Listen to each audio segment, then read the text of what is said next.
Good evening, ladies and gentlemen, and welcome to the Bloomfield Board of Education special meeting. Today is Tuesday, February 15th at 7 p.m. And we do have a quorum here on the board. I ask you to please rise for a pledge of allegiance.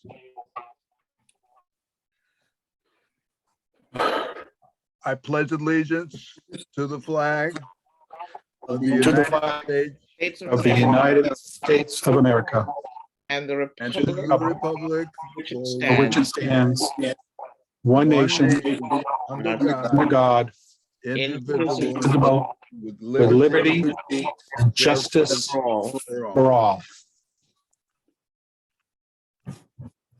At this time, I'd like to invite Ms. Katana Tate. It's going to provide or some readings. Katana? Good afternoon. I will be reading a poem named Phenomenal Woman by Maya Angelou. Pretty woman wonder where my secret lies. I'm not cute or built to suit a fashion model size. But when I start to tell them, they think I'm telling lies. I say, it's in the reach of my arms, the span of my hips, the stride of my step, the curl of my lips. I'm a woman phenomenally, phenomenal woman. That's me. I walk into a room just as cool as you please. And to a man, the fellows stand or fall down on their knees. Then they swarm around me, a hive of honeybees. I say, it's the fire in my eyes, the flash of my teeth, the swing in my waist, the joy in my feet. I'm a woman phenomenally, phenomenal woman. That's me. Men themselves have wondered what they see in me. They try so much, but they can't touch my inner mystery. When I try to show them, they say they still can't see. I say, it's in the arch of my back, the sun of my smile, the ride of my breast, the grace of my style. I'm a woman phenomenally, phenomenal woman. That's me. Now you understand why my head's not bowed. I don't jump or shout about or have to talk real loud. When I'm passing, it ought to make you proud. I say, it's in the click of my heels, the bend of my hair, the palm of my hand, the need for my care. 'Cause I'm a woman phenomenally, phenomenal woman. That's me. Thank you. Thank you. Thank you. Thank you, Ms. Katana Tate, for honoring us today in recognition of Black History Month. Mr. Wilkerson, would you give us your opening statement, please?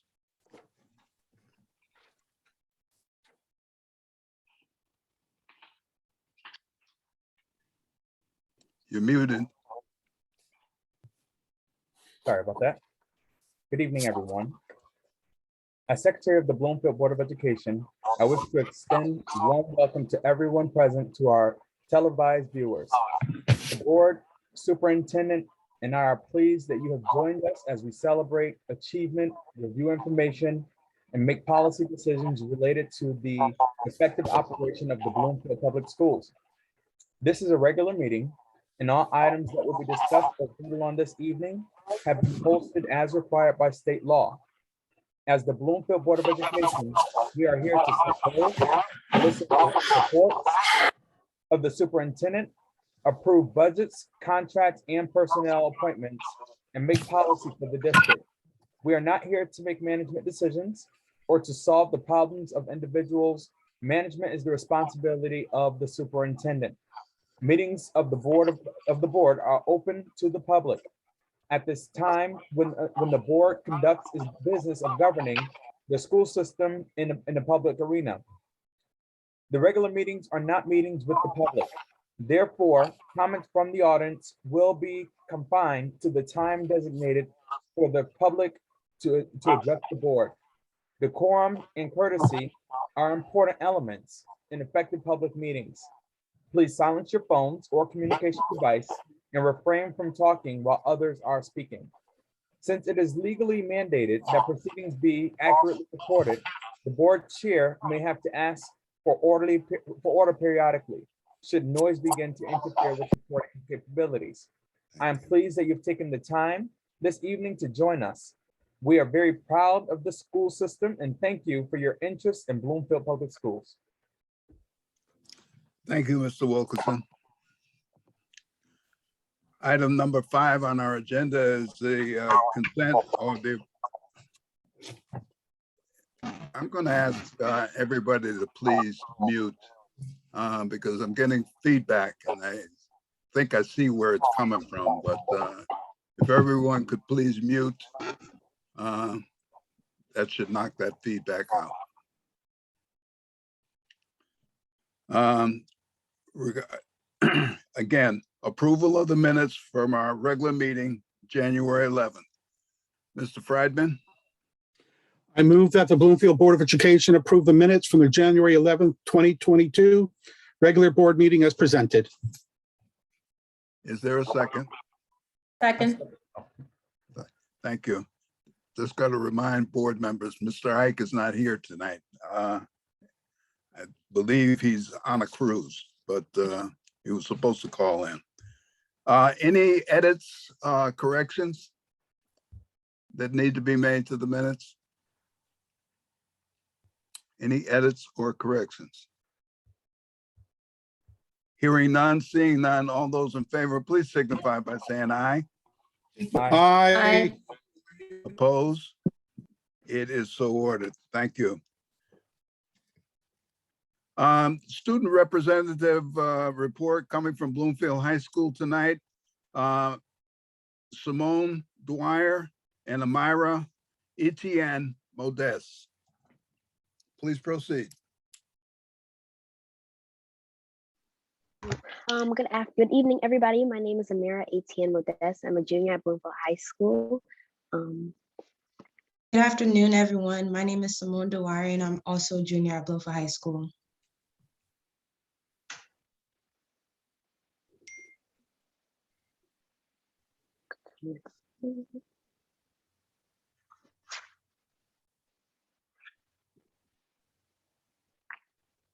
Bloomfield High School has begun their virtual SAT and PSAT classes.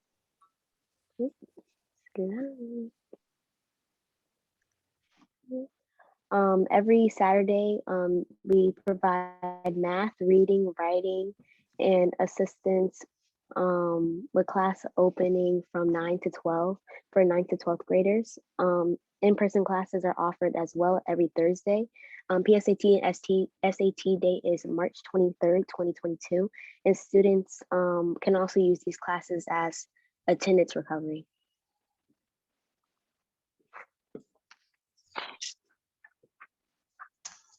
Bloomfield High School's Young Women's Leadership Group sponsored a homeless shelter drive to support the local homeless shelter, House of Bread. Members collected a lot of donations from the homerooms to benefit the homeless shelter, and the homerooms with the most donations got to have a little pizza party.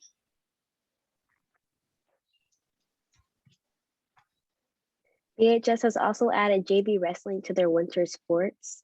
9 young men on the team have started, and their hope for next year to have a varsity wrestling team as well.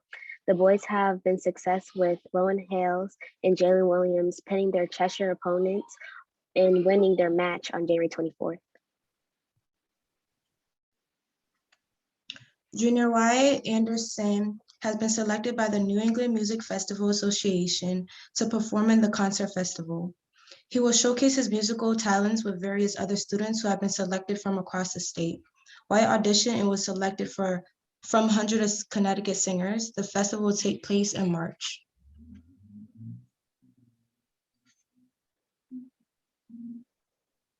National Women's and Girls in Sports Day was February 2nd, 2022. BHS has celebrated all female athletes at the high school by celebrating faculty and staff members each morning on the announcements. We have also created a bulletin board in which we tell about them and their sports and what they had played in college. We are celebrating male athletes in the spring. The BHS Athletic Department wins CIAC Michaels Cup for the 6th time, 4th in a row. The CIAC choose the recipients based on the worth athletic departments due to foster good sportsmanship within their athletic departments. BHS was one of 22 schools chosen for this award.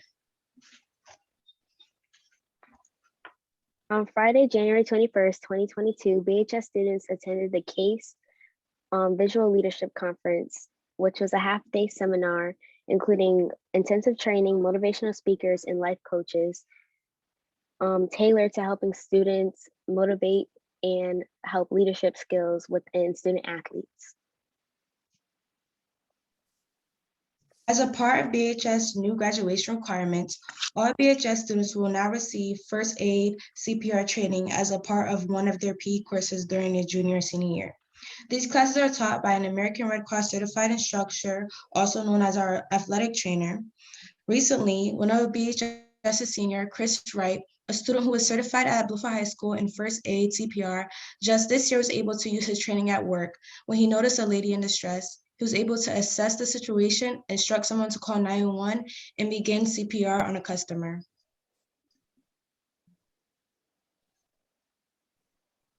Bloomfield Harris Hager Science Center has had many amazing student projects taking place, including mice breeding, hydroponics farming from sophomore class, and their February carnation sales that take place for Valentine's Day. The National FFA Week will start February 19th through 26th, and the school will be hosting events from the 22nd to the 25th. That includes a Black History Month scavenger hunt, agri-science trivia, ag bingo, and an FFA chapter meeting. Students are also able to get extra hours with SAE presentations to help with their CT science fairs. The boys indoor track team finishes second with a close score to 56-53 of Sonington High School. And the boys also finished second in the CCC North Championship.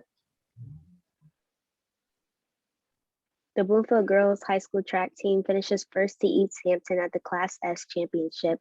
This past weekend, the school scored 92-42. This would be the 12th consecutive indoor title for the girls and their 19th overall. The girls have also won the CCC North Division Championship. Bluefield High School Student Council is having a door decorated contest for Black History Month. While many doors are still in the works, you can see a few of our homeless finished products. The doors will be judged at the end of the week and the winner will receive a dress down day. On February 18th, we have our boys varsity basketball game against Simsbury at home. On February 18th as well, the music department will be recording their winter concert. On February 19th, the Boys and Girls Indoor Track State Opens will be hosted at 12 p.m. at Hill House. On February 21st, there will be no school. On the 22nd, the boys basketball team goes against Windsor at 6 p.m. at home. On March 2nd and March 3rd, there will be parent-teacher conferences.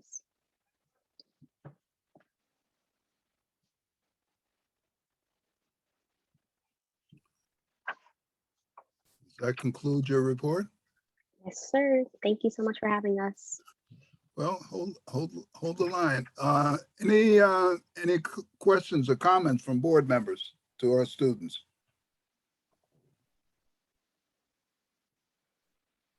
I have a comment, not necessarily a question. Go ahead, First of all, thank you, ladies, for that presentation. It was excellent. You guys always do a great job on your presentations. In particular, I'm very excited to hear that the students are going to be learning CPR. I think that's excellent. It's awesome. You can use it from now until the rest of your life. I know personally, I can't wait for my son to take it because he watches his sister. So if there's an emergency, I know he would be able to handle it. So I'm really happy to see that. That's all I have for comment, but great job, ladies. Additionally, I'm very happy to see CPR come back. We used to teach CPR to everybody in our gym classes ways back. So, and then we got away from it. So I'm very happy to see it come back. I'm also equally happy to see wrestling come back into the system. Again, years ago, we used to have a very vibrant wrestling program, and it kind of died away with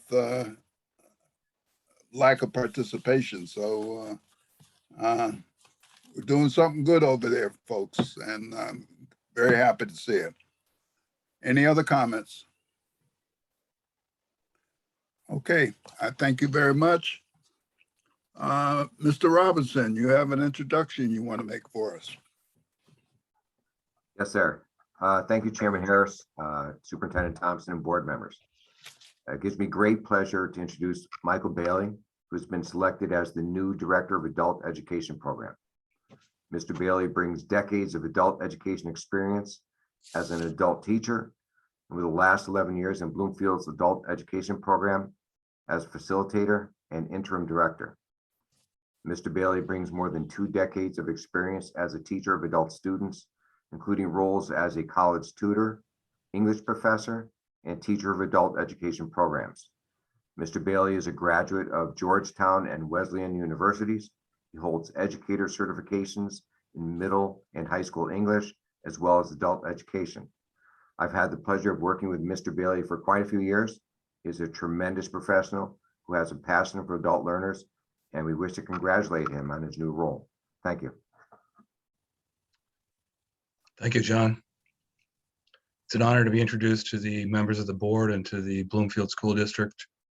And I hope I can rise to the occasion of the many accomplishments that John has elaborated on in my resume.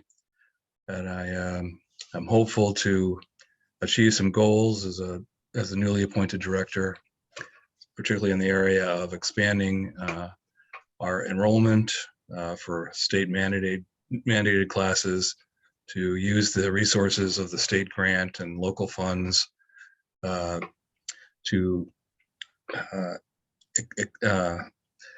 improve our relations within the community, and to reach out to the leisure services, especially to expand our offerings in that regard. But it's a pleasure and an honor to be here. I've worked with Audrey Nathan and as the interim director, and I hope I will prove worthy of your commendations. Thank you. Thank you, Mr. Bailey. Before we move on to the superintendent's report, I just want to acknowledge that we do have a full house as far as board members are concerned, and a special shout out and thank you to Mr. Ike, because I see he's online, and he is somewhere on the high seas. And but I thank you, Mr. Ike, for being the loyal board member that you have proven to be for the last 20 plus years. And regardless, he is still doing the job. Thank you. Dr. Tom, no, before I do that, public PTO comment. Is there, does anyone want to offer some public comment?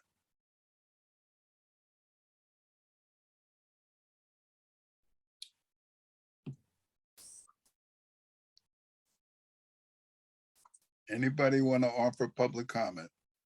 So mute yourself and you will have 3 minutes.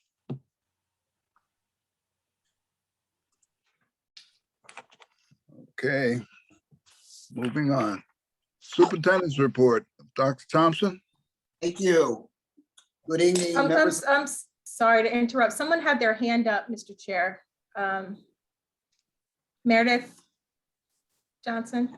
Hello, how are you? Okay. Thank you. Oh, okay, I apologize, Ms. Thompson.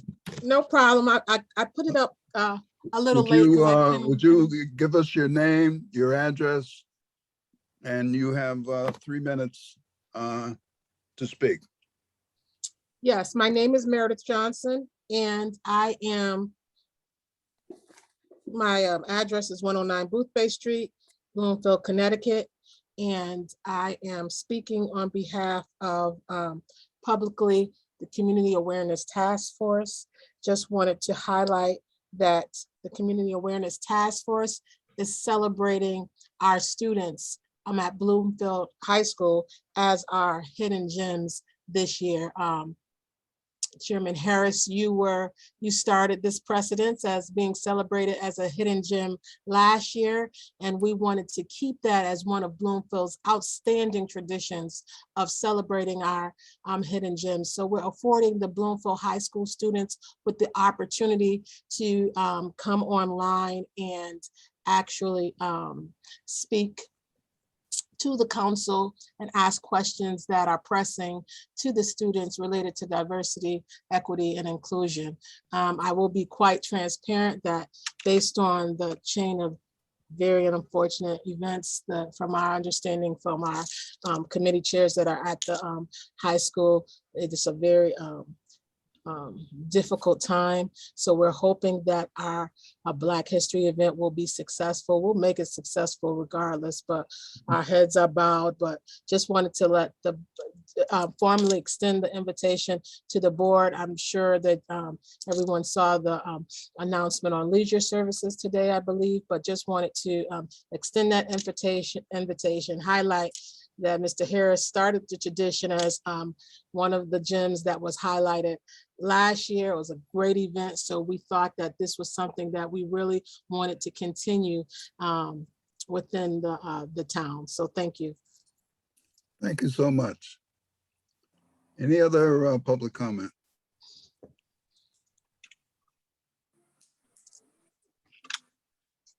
Thank you for bringing that to my attention, Ms. Eastman. I have to use your eyes sometimes because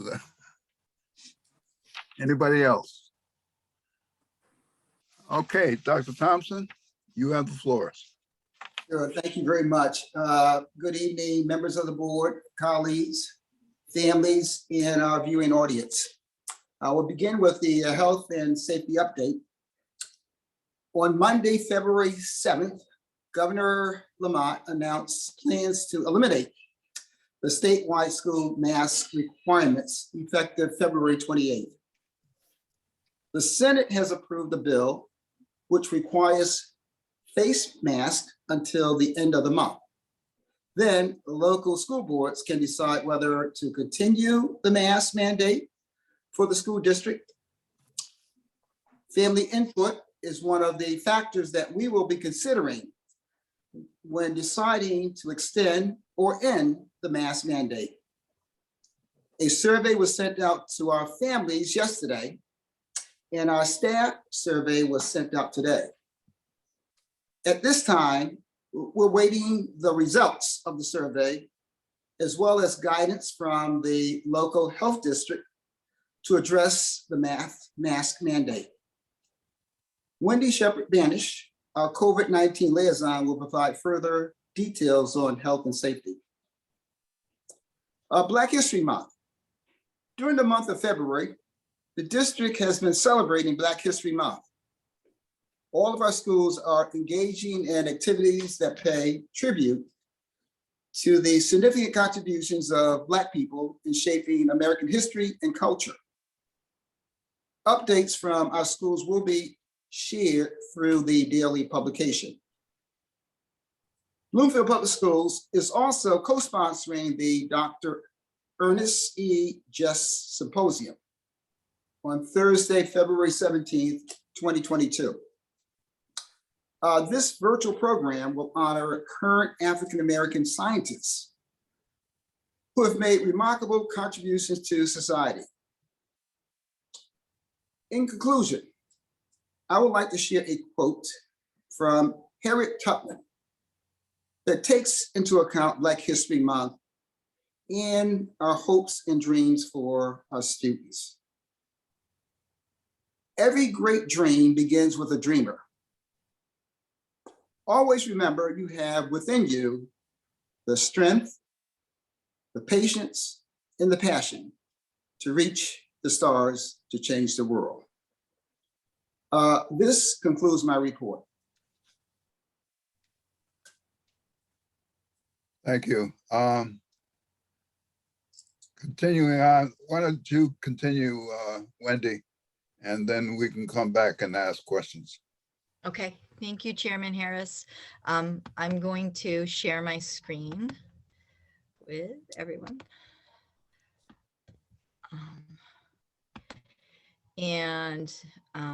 I'm going to save you all my camera for right now so that we can, I make sure I don't freeze. And I'm going to go back one slide. So I took the same presentation that I gave last month just to show the world of change that we have gone through in 1 month's time, and we can compare, take a look at the data, and this will help inform some of the decisions that need to be made moving forward. So if we take a look at the map here, we can see that the state is still pretty much in the red. We see some, little gray patches coming in where things are lowering. So although, we can see that the percentage rate in the state has dropped from January 10th, it was at 23.68. And now as of February 10th, it was 4.5% positivity rate. The Department of Public Health will clearly suggest that, they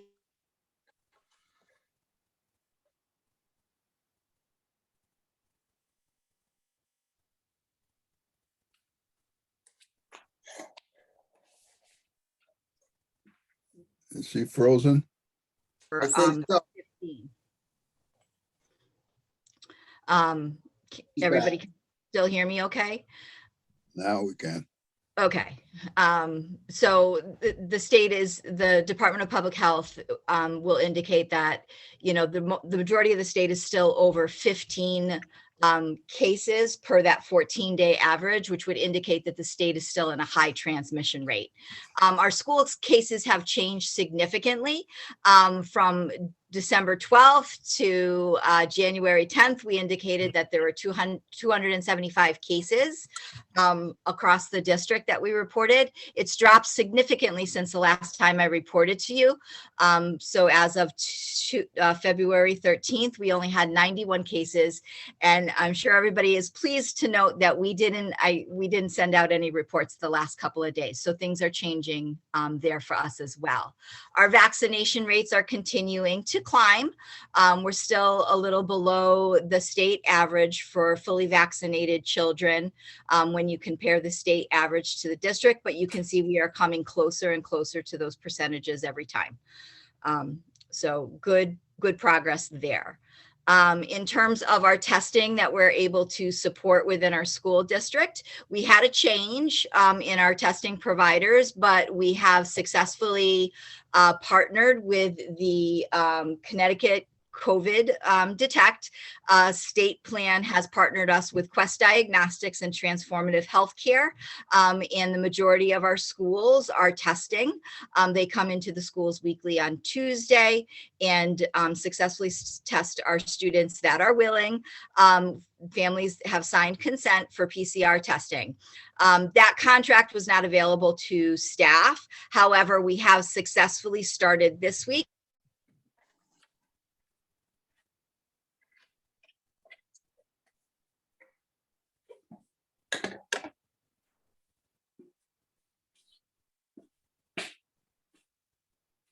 It went quiet again. Telling you about the distribution of N95 masks.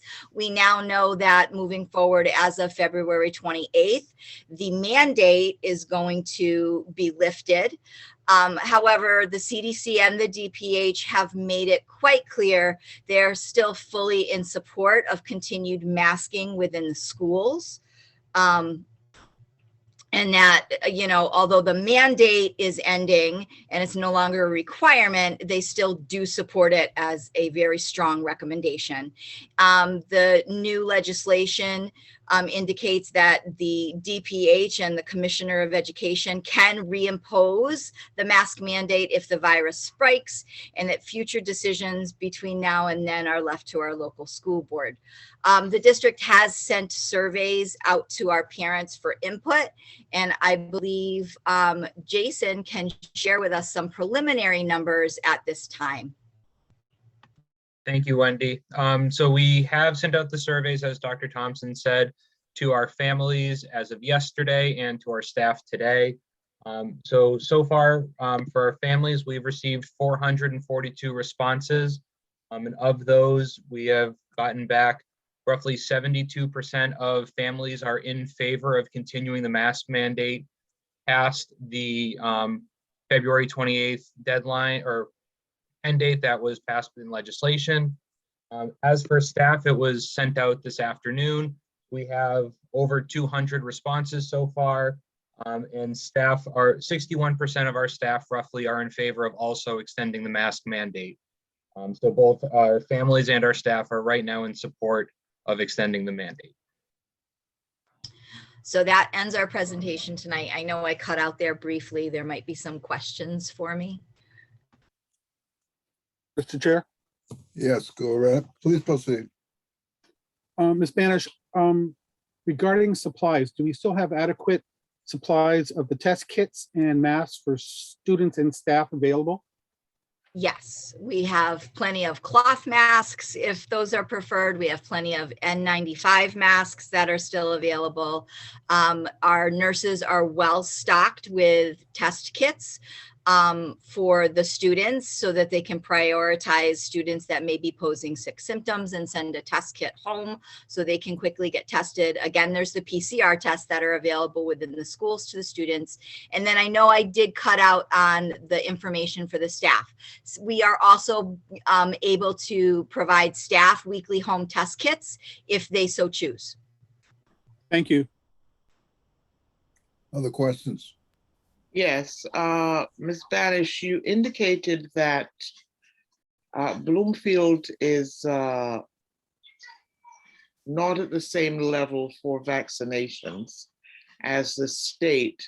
How resistant are parents? Do we have any numbers? Do we have any? I do. Yeah, so in terms of, so you could see the percentages there. They were around, we're around 60%. The state is around 70%. We've been closing that gap steadily. Can you hear me? I want to make sure. Okay. In terms of the clinics, we were hosting the clinics all the way December through February. At the last clinic, at the last couple of clinics, I did see a petering out of response. And at the very last clinic, we had less than, 12 students come through for first doses. So there is a dying down of that is going to take definitely some promotion and support. Parents could also be choosing to, and as indicated in that data, parents can also choose to work with their local pharmacies. And some pediatricians' offices are beginning to offer the vaccinations, and certainly parents are going to take advantage of that as well. So I'm hopeful that they will continue to seek that support. Okay. Ms. Eastman. Thank you. Thanks, Wendy, for that report. Just a couple questions. So and Dr. Thompson might have to weigh in on one of these, but so if we decided not to continue the mandate, would we still continue, all of the other measures that were in place, like the partitions between the desks, the social distancing, and things like that? Yes, that's a very good question, and Wendy can weigh in also. All the other protocols that are in place will continue. Right now, there's a big question about whether we continue with the mask mandate, but in terms of social distancing and everything else would continue. And Eastman, you are on point too, because we have those questions as well, right? We know that the guidance has been in the past, schools are safe because we are all wearing masks. So the question that, the majority of the local districts have put out to the Department of Public Health is, okay, if the mask mandate ends, what is the guidance now and the recommendation for the rest of these protocols? We need that. And so they did promise today to come out with that as soon as possible. They're being very deliberate and careful about that guidance because they don't want to present districts with something that's going to change immediately. But they have promised, and there was a strong urge from all over the state with the local school districts that we need that sooner rather than later because this is coming upon us very quickly. Great, thank you. Any other board questions? Any other board questions? Okay, thank you. Thank you, Dr. T, and thank you, Ms. Banish. Under old business, policies for a second reading, Mr. Guzman. Thank you, Mr. Harris, and good evening, members of the Board of Education. The policies that are here, age of attendance 5112 and 5118.1, students who are homeless, are both policies that were required by state law. And the state law was Public Act 19179, which was an act concerning homeless students and access to education. The act basically had specific requirements that the Board of Ed must follow if a homeless child or a youth is denied accommodations, school accommodations by the Board of Education. And the legislation requires the board to provide a homeless child or youth or his or her parent with written explanation for the reasons for denial that is in a manner and form understandable to them, and 2, information regarding the right to appeal the decision. This policy 5112, first, the age of attendance was reviewed by the policy committee on October 26, 2021. It went to the Board of Education on November 9th, 2021 for an initial reading.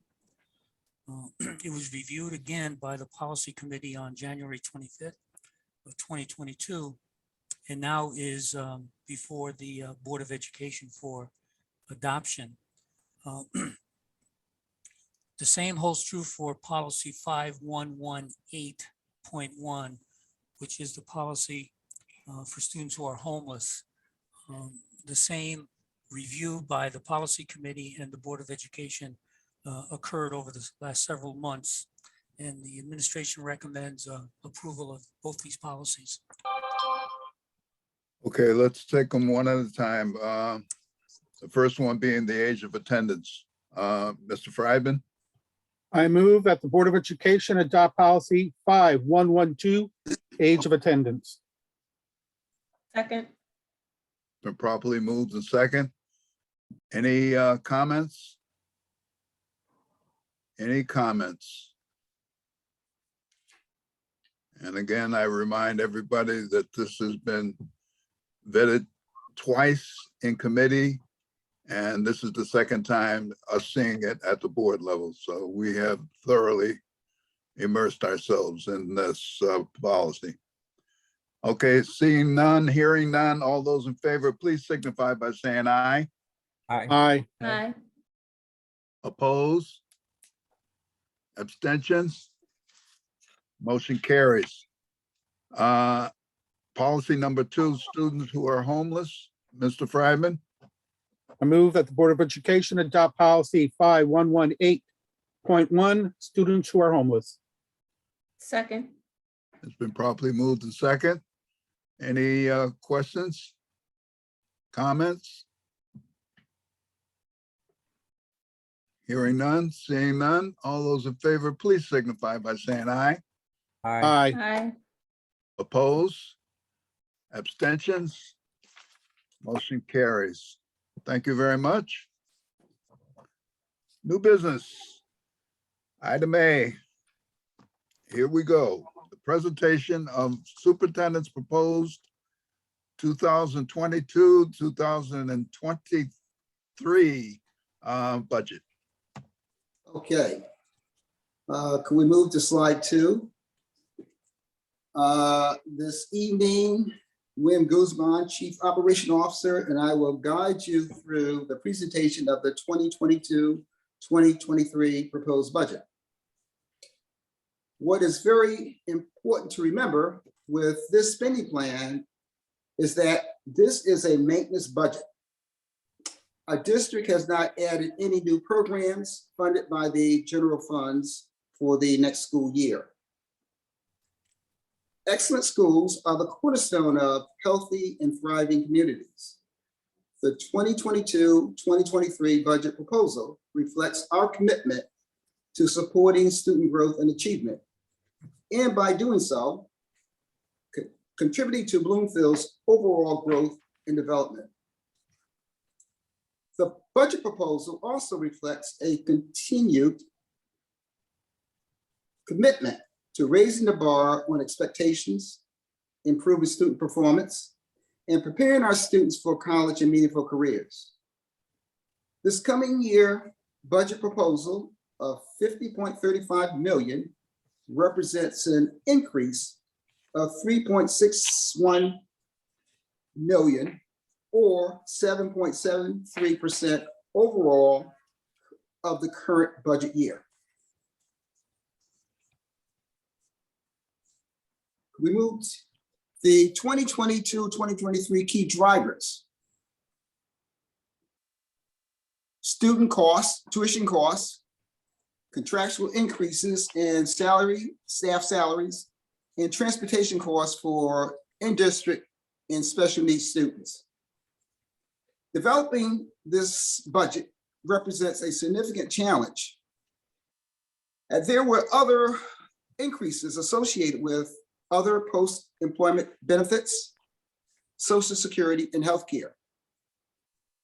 Slide 3. The 3 Ps are outlined here in the overview. As part of the budget process, we will schedule workshops for our board members.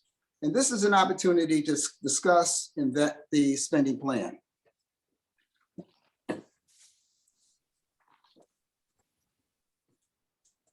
Slide 4, please.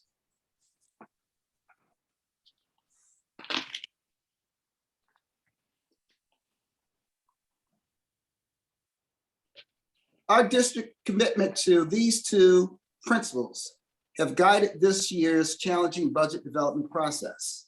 As always, the budget preparation process was undertaken by aligning resources to support students in their achievement with the following objectives. No services or programs will be eliminated. Reasonable class sizes will be maintained, and a concerted effort will be made to acquire additional grants and resources. Adhering to these guidelines and applying the use of line item adjustments, fund reallocations, and other mitigating efforts, a spending plan was developed.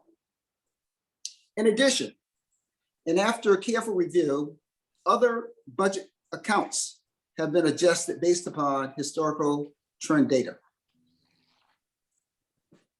The 2022-2023 key drivers are tuition costs, contractual increases in staff salaries, and transportation costs for in-district and special needs students. Developing this budget represents a significant challenge, as there were other increases associated with other post-employment benefits, Social Security, and healthcare. Slide 3.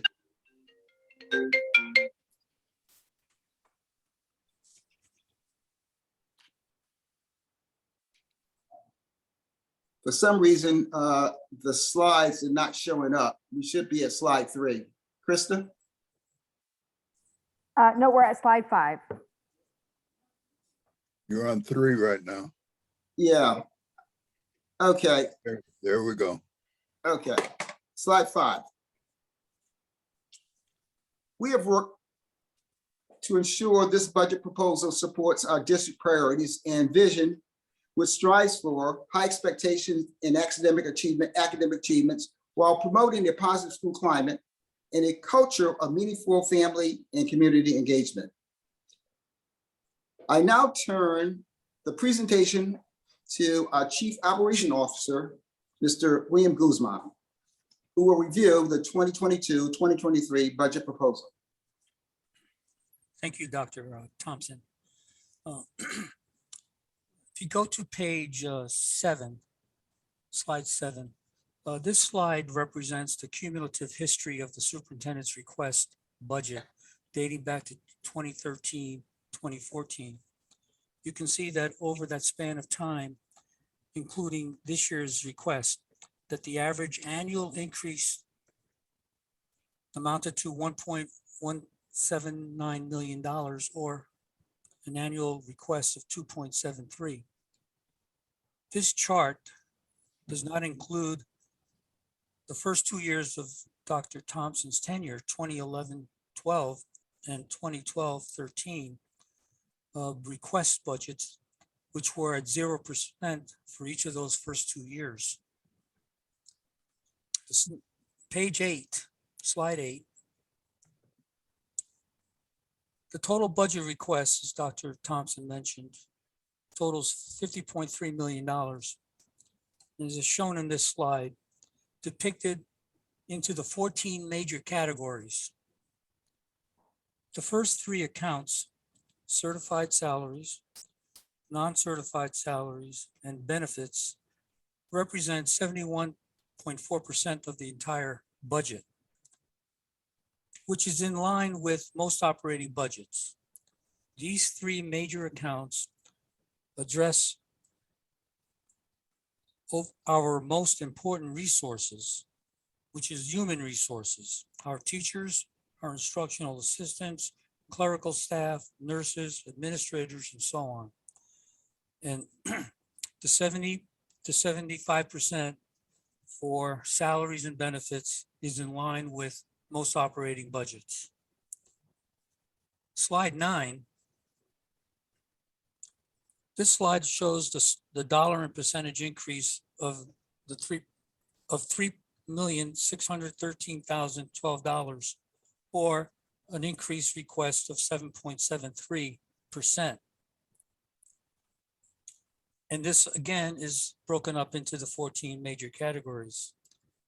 As Dr. Thompson stated, the first 3, the 3 budget drivers are represented here at the very top of the page.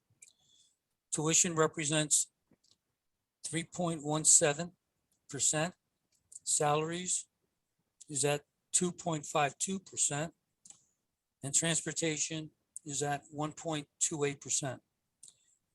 These 3 areas alone represent 6.97% of the 7.73% request budget. The current year tuition account has been reviewed by the members of the board over the past several months. The current year fiscal impact regarding tuition will carry over into the 22-23 budget, with the increase of the number of children requiring special ed services. The second budget driver is salaries. This is a result of the impact of negotiated salary increases for all union members, in addition to the increase in the number of personnel added during this current year. And finally, there's an increase to the transportation account. This is a result of increases in ridership for children requiring special education services, as well as an annual increase to the contracts. Please note that we are currently negotiating with the bus contract to reduce their rate increase in the final 2 years of their contract, which is at 5.5% per year. We've asked them to reduce it to 4%. And they've agreed if we would, in exchange for extending the contract an additional 3 years. They've also offered a credit of $200,000 over the life of the contract. We anticipate bringing this proposal to the board for its consideration at a future meeting. Finally, I just want to mention that this budget is a fluid document that we have to see what the governor's budget results in. He's included in his budget revisions to the education cost sharing grant. He's included a $26 million amount for the chef settlement. And he's included, among other things, $4.4 million for magnet schools line item. So at some particular point, the General Assembly will act upon all of these on his budget, and hopefully the grant monies that are in here will trickle down to the school district so that we can continue with supporting the education of children. What I'd like to do now on the next slide is do a very quick overview of the budget book. I know that most members have seen the budget layout over the past years, and Mr. Wilkinson is fairly new, brand new, actually. So I just want to run quickly through the budget book that I know you all received. On page 3, there's a letter from Dr. Thompson, and just to reiterate his comments before, it talks about the 3 drivers being tuition cost, bargaining unit, contractual obligations, and transportation cost. And in this letter, he basically says that there are no services will be eliminated. We will continue with reasonable class sizes, and we will acquire grants from state and other entities as we continue through the year. The first section in the budget book is the revenue section. On page 7, the revenue page, some of the projected numbers for 22-23 really depend on General Assembly's final action on the governor's budget. For example, the ECS grant may be amended by the General Assembly, and if so, that may increase our ECS grant going forward. There's a lot of detail on this particular page. The next section is the district priorities, page 8. And this page and the page that follow is a description of the district's initiative regarding the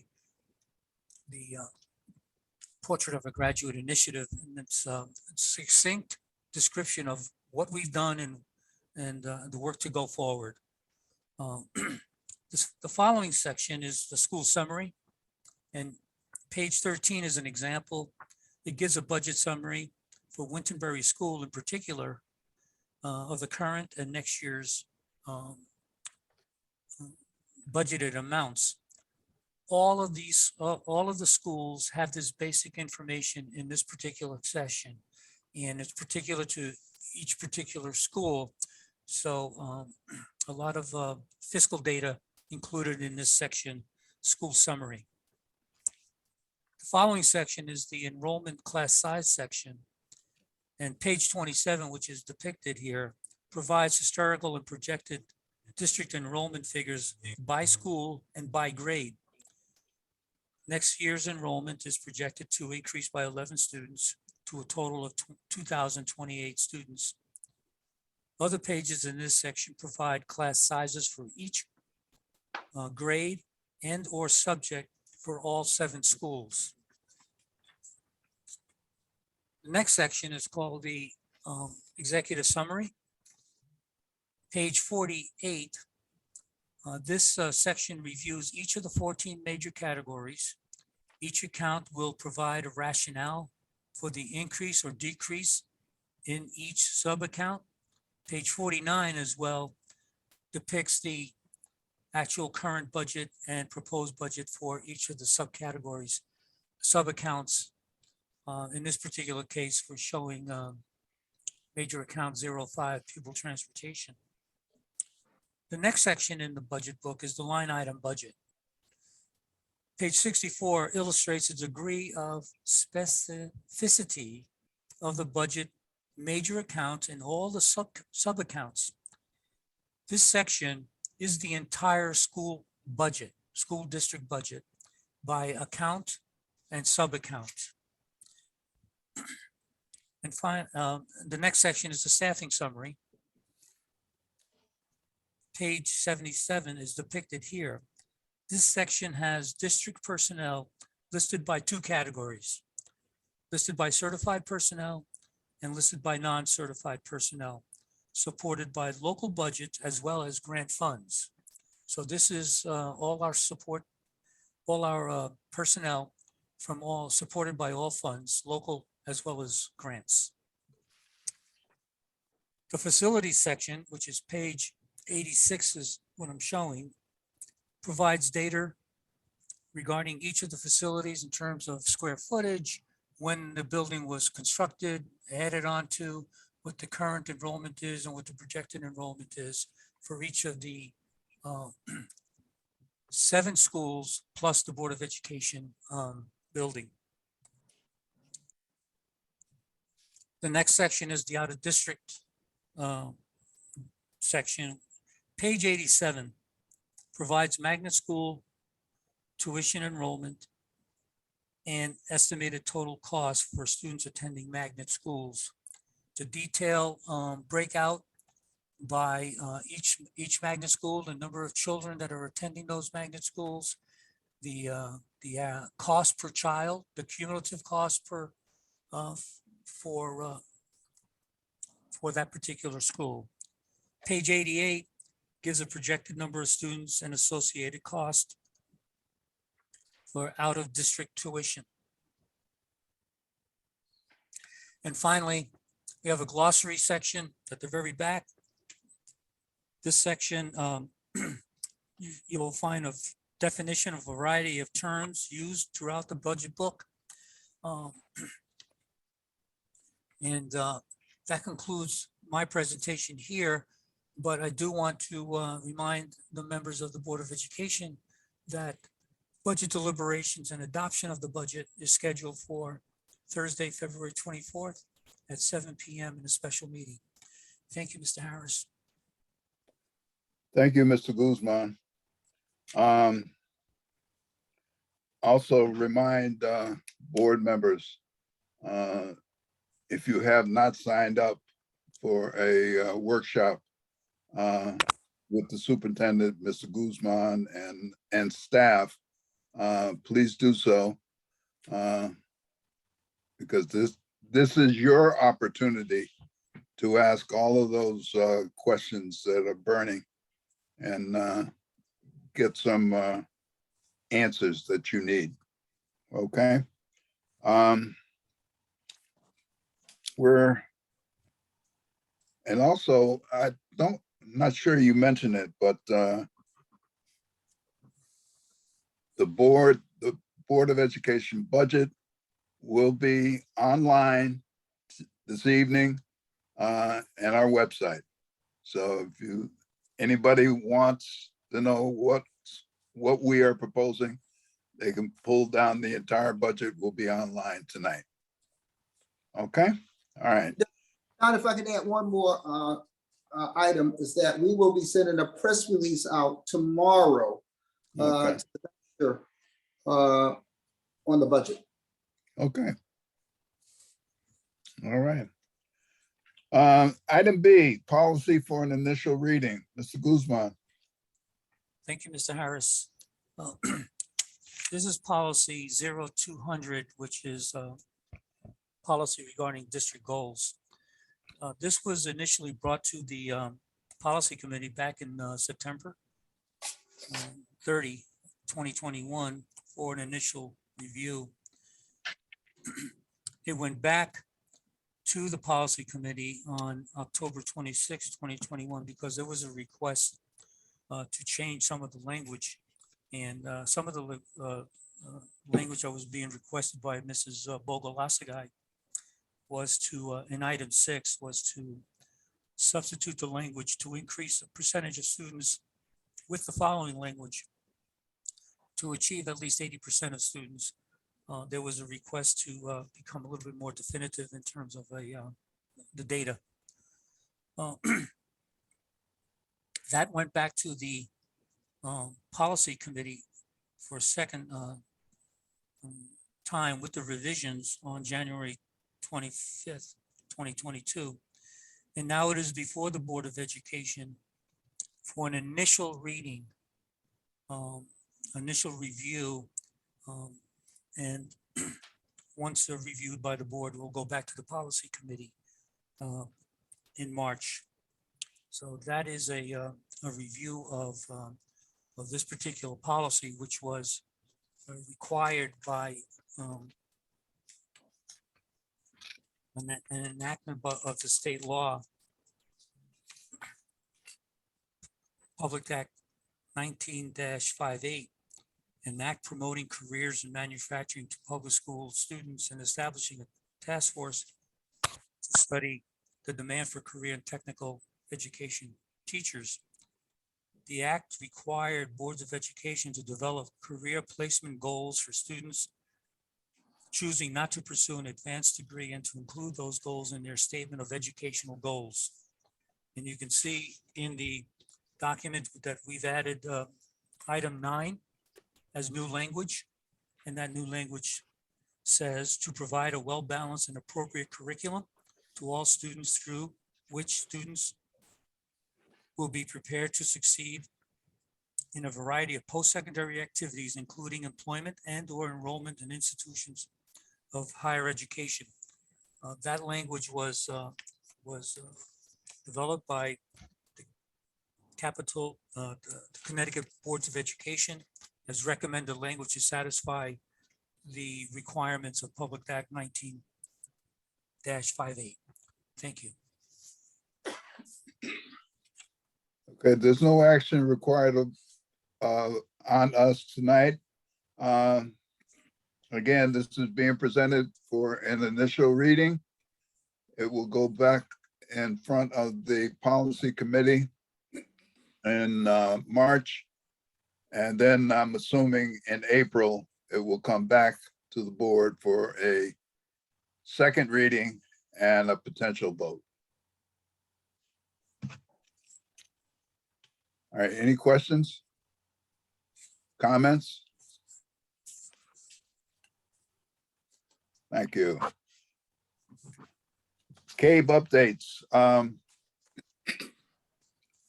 our last CABE board meeting, which was last week, I wasn't able to attend the meeting because I was on an assignment with the State Board of Ed.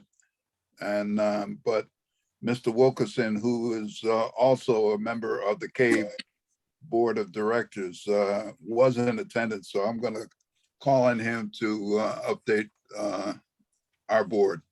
Mr. Wilkerson? Thank you, Mr. Chair. So in terms of just some updates with the CABE, one of the things that they discussed is the fact that, as we all know, this mask mandate that was being discussed, it was brought before our House. And the House, of course, voted to move forward and to extend the mask mandate, and then they kicked it over to the Senate. The Senate ultimately, as we know, agreed to push the mask mandate until the end of the month. And then at the end of the month, they are leaving that up to the boards to make a decision as to how they handle the mask mandate. And so, as you have heard tonight, you know, we have a survey out. Thank you to Dr. Thompson and his team, and we're getting some feedback as to, you know, how we should move forward. But those are some of the things we discussed with regard to mask mandates. The other thing is we're right now working on planning a board retreat to discuss strategic planning for CABE and what that looks like for school districts across the state. The other thing is there's a new director for DEI, that's Leonard Lockhart.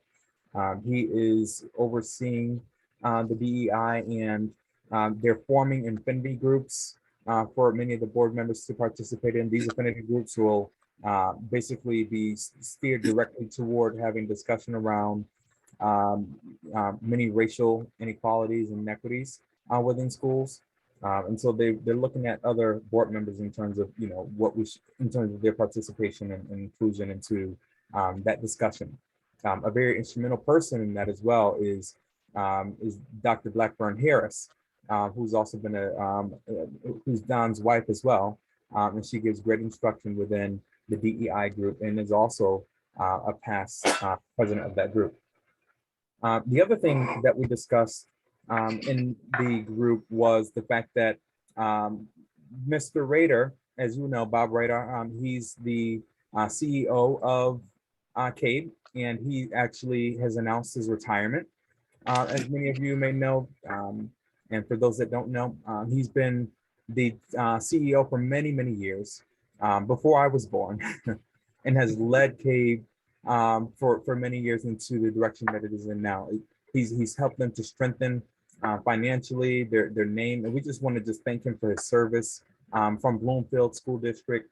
We wish him a wonderful retirement and hope that he does well in the second chapter of life.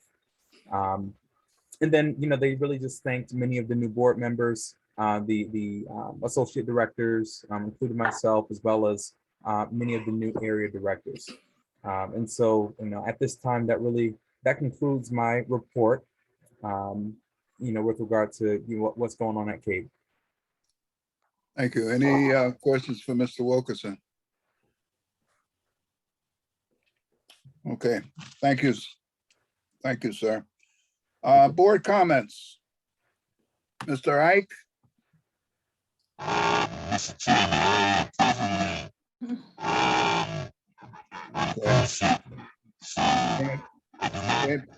Can't hear you. Can't understand you. May not work, Mr. Ike. But we thank you for being online and listening in. Ms. Eastman. Thank you, Mr. Chair. Good evening, everyone. First of all, just thanks to everyone for their reports and presentations today. As usual, all great information. Want to say congratulations and welcome to Mr. Bailey. Happy to have you on board. I'm also looking forward to more in-depth conversations about the budget. So thank you, Dr. Thompson and your team for putting that together. I know it's lots of time and effort you put into it, putting all of that stuff together. So I thank you for that. Let's see, Miss Katana Tate, beautifully read poem. You did such a lovely job. I don't know if she's still on, but wanted to make sure I said that. It was just so beautiful. And thank you for coming. Wanted to let everyone know about a grant program that's happening at Voya Financial. I work there and they have a program called Unsung Heroes. And I'm just going to read the blurb. It says, are you an educator with a class project that is short on funding, but long on potential? Do you know a teacher looking for grant dollars? Voya Unsung Heroes could help turn great ideas into reality for students. So Mr. Chair, through you, Dr. Thompson, just let me know how I can best get this information out to all of our teachers so that, whoever's interested can apply. We don't like to let any free money sit out there. So we want to see if everybody can submit if they have any ideas, things like that. Voya's given away millions of dollars. I think Bloomfield should have a part of that. So would you please send that to me, Ms. Eastman, please? Absolutely. The link has all of the information in it and how to apply. Also, I see Representative Gibson was on the line. I had spoken to him before, as well as our board chair, to see if maybe we can have him come and speak at a couple of our meetings. Just let us know what's going on at the Capitol from an education standpoint. I would love it if we could have that, that little addition to our agenda every now and then, just for people who don't know what's going on at the Capitol, so we can just kind of find out what's being filtered down. So those are all my comments for today. Happy Black History Month. I hope everyone has a great month. See you next time. Thanks. Thank you. Mr. Moore? Can you hear me? Yes, we can. I just want to say, again, thank you to the presenters and to Mr. Bailey. And also, I looking forward to our, I guess, individual meetings going over the budget request. I know that was a lot of work, and I'm going to be reviewing everything, but I am really looking forward to everything. That's basically it. Thank you. Thank you. Ms. Bogolasika. Yes, thank all the presenters for their information. It was useful. I am also looking forward to the budget meeting. But let me just alert, I guess, the superintendent at this time that I have an interest in knowing where the funds are coming from for our magnet schools in particular, the towns that are involved and their specific contribution. So just an alert. I have an interest in that. Also, I know that with respect to the students who are homeless, do we have any such students in Bloomfield? If we do, how many do we have? And which schools are they attending? That obviously is not on hand immediately. And if it is, it would be useful to have the information, but that is interesting. Also, Mr. Michael Bailey, welcome on board. It seems like you know the town, you know how to navigate your way around the town. I am actually looking forward to a vibrant adult education inside of the town. I do know we have adult education here, but I'm looking for something vibrant, and also to hear from you with respect to who we're connected with in terms of colleges in the area. And also another item which did not come up tonight, but I'm interested in it, is Bloomfield a part of the joint program with any of the community colleges? So do we have students in Bloomfield who attend any of our local community colleges? Again, this is something to think about for next meeting, perhaps. With that said, I would just simply like to thank the young lady who read Phenomenal Woman. And I would hope that the works of Maya Angelou or none of our other literary characters is removed from our Bloomfield school system. I doubt that will happen, but I'm putting that out there with the huge and major attack that is occurring across America to squash and disregard the history of Black people in the United States. Thank you all very much. Thank you. Thank you. Mr. Wilkerson. Yeah, thank you, Mr. Chair. I do want to second what Ms. Asagai just mentioned. You know, it's very imperative that we ensure that, you know, those systems are moving forward and that we keep the continuity of services in terms of our literary characters and some of the most important people in Black history, that we keep those as the foundation and the bedrock of our systems. And so thank you, Ms. Bogolasika, with that comment. The other thing is I do want to congratulate Dr. Bailey for his announcement. We wish you much luck. You know, anything you need, you know, the board is here to support you. And we hope for all success with regard to the adult education. We also want to thank, I want to thank Ms. Tate for her reading of Maya Angelou. It's Phenomenal Woman. That's a poem that we all know very well. It's something that we came up learning and reading throughout the years. And so it's really good to see you give that recital today. I also want to thank Meredith Johnson for coming on and giving us her update and talking about the GEMS and what's upcoming with the GEM event as well. You know, thank you, Ms. Johnson. It's always good to see you. Also, I want to thank, you know, I want to thank Dr. Thompson for your update, and also your team, you know, Ms. Banish, and also Mr. Guzman. I did have a chance overnight to go through the budget report, and everything that you've done to prepare the report, and it's amazing. It's phenomenal. So thank you so much for giving that. And I'm looking forward to more updates coming with regard to that report. Thank you, Mr. Chair. Thank you. Mr. Fryman? Thank you, Mr. Chair. As we come to the end of our meeting and we hear all our other members, sometimes it's very hard to come up with additional information to give to our those who are watching our program tonight or during our meeting and participating. But I also want to send out my best regards to Meredith Johnson, and thank you, Meredith, for joining us tonight. And I just want to mention one more time for folks that might have missed it, that the Community Awareness Task Force is having discussions between our emerging treasures, our Bloomfield High School students, hopefully I'm saying this correctly, and the town council, and that's going to take place Wednesday, February the 23rd at 6 p.m. And I believe you already sent out YouTube information and via Zoom. So we want to make sure everybody's aware of that. Thank you, Meredith.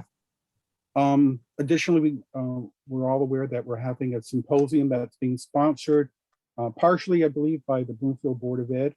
Symposium is taking place on Thursday, and hopefully everyone has information how to participate in that. And I'm also looking forward to participating myself in viewing. Welcome, Dr. Bailey, our new adult ed director. I was a member of the board of directors of our continuing ed for many, many, many years. And I look forward to working with you and also having more of our members participate in all the wonderful things that continuing ed does for our community. So thank you. With that said, I also have my book in front of me regarding the superintendent's proposed budget. This is going on what my 9th year, and I also send kudos. The staff does an excellent job preparing the budget for us, and I will be going through this line by line. I think most of us will, and I look forward to sitting down with the superintendent and discussing this upcoming. So I thank you very much, and everyone have a good month, and I thank you very much, Mr. Harris. Chairman Harris. Yes. Yes, I'm sorry. I noticed that we have NBC Connecticut here. Can we know who the reporter is? We have, I'm sure the camera's not just sitting there by itself.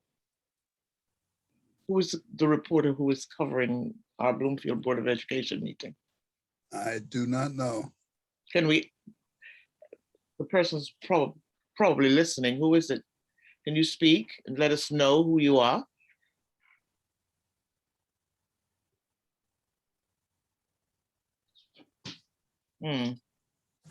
I guess not. I guess not. We will Okay. investigate that and find out. Yes. Okay. Thank you. And from my standpoint, congratulations to Dr. Bailey. I look forward to hearing updates on what's happening with adult ed from you. Thank you again also to Meredith Johnson. It's always wonderful to be in her eyesight. I want to do a special shout out, thank you to Ms. Tate and our other student presenters for their wonderful job presenting tonight. The reading of Phenomenal Woman, the presentation of all of the things that are going on at the high school that was so eloquently presented. And I know Mr. Maletti was here, and I believe Mr. White still is. So would you pass that message on to them for us, Mr. White? Additionally, I just want to point out again, the accomplishment of our girls track team. I mean, And that's a phenomenal accomplishment. They have won the state championship now for 12 straight years. That is 12 straight years. And although the score was listed as 92-42, that wasn't the score. I mean, Bloomfield scored 92 points. The next team to them had 42. And then on down the line, usually the state class C title is probably anywhere from 25 to 35 teams were competing. And so we beat everybody by a good score, by a good score. So I am so proud of them. And I'm equally as proud of the boys. The boys have, it's been very difficult to run track in the middle of this COVID. But the boys have won their share of state titles, and they missed first place by 4 points. So, you know, it's been a good year. We didn't say anything about boys basketball, which is always my favorite sport. The basketball team currently, I believe, is 13-1. And so they're finishing out their season, I believe, next week, and then they'll be going into the state championships. So, and again, I'm looking forward to beginning this budget presentation. I've been doing this now. I'm in my 11th year of going through this budget talks. We will, I'm looking forward to the private sessions, not private, but smaller sessions with the superintendent and staff, and same thing for everybody. Ms. Eastman, I heard your comment, and I have to apologize to you because you did mention that to me about Representative Gibson, and he was online for most of this meeting tonight. And so I just sent him a quick message. Would he be willing to say something? But he just sent me something back. He's doing something right now, but he said he'll be available to speak for 2-3 minutes at the next meeting. Thank you. And I believe that may do it. So I'll entertain a motion to adjourn. So moved. So moved. Second. Been properly moved and second. We are adjourned. Good night, all. Good night. Good night.